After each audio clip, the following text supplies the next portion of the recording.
बरवक्त इक़दामात के बाद corona cases में नुमाया कमी आने लगी। कोरोना वायरस से 80 अफराद जाँ बहक हो गए, जिसके बाद अमवात की तादाद 20,930 हो गई। पाकिस्तान में कोरोना के तस्दीक शुदा केसेस की तादाद 9,24,667 हो गई।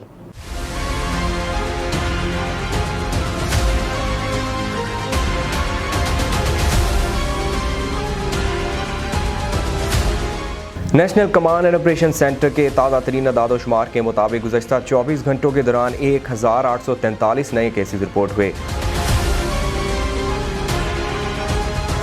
पंजाब में 3,40,557, सिंध में 3,19,447, खैबर पख्तूनख्वा में 1,33,124, बलूचिस्तान में 25,295, गिलगित बल्तिस्तान में 5,600, इस्लामाबाद में 81,357, जबकि आज़ाद कश्मीर में 19,287 केसेस रिपोर्ट हुए।